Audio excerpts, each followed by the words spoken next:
श्री स्वामी समर्थ सर्वांना। मी भावना माझ्या नवीन व्हिडिओमध्ये तुमचं सहर्ष स्वागत। आज मी माझ्या नवीन ब्लॉगमध्ये आज तुम्हा सर्वांना मी पातूरची लेणी दाखवणार आहे। पातूर म्हणजे कोणतं पातूर? नानासाहेबाचं पातूर, कोणी त्याला मोठं पातूर म्हणून ओळखते।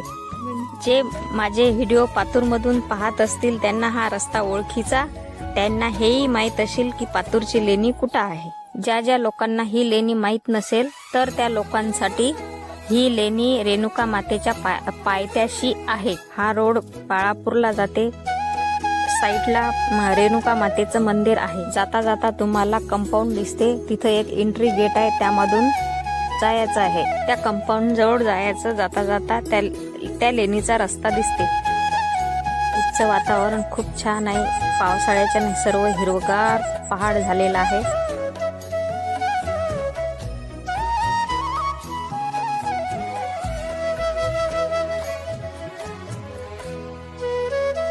ही लेणी सर्व वरून अशी दिसते। तिन्ही लेण्या जवळपास एकसारख्याच आहेत। त्या लेणीमध्ये 3 गुफासारखे आहेत।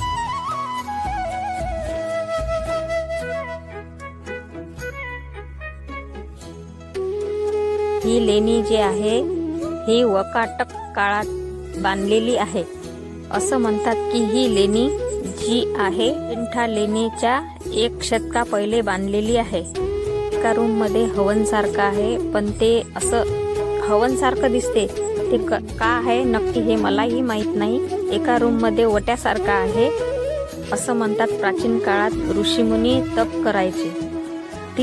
तिसरी रूम पण जवळपास सेम दुसऱ्या रूम सारखीच आहे। मी जास्त अंदरचे फोटो घेऊ शकले नाही कारण खूप अंधार होता आणि भीती पण खूप वाटत होती।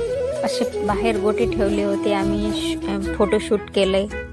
मी असं ऐकलेलं आहे की इथे जे सिमेंटचे पोते ठेवलेले आहेत त्याच्या मागे एक रस्ता आहे, तो डायरेक्ट काशीत निघते। मला कशी वाटली ही पातूरची लेणी, माझ्या माहेरची लेणी? लाईक करा, शेअर करा, सबस्क्राईब करा।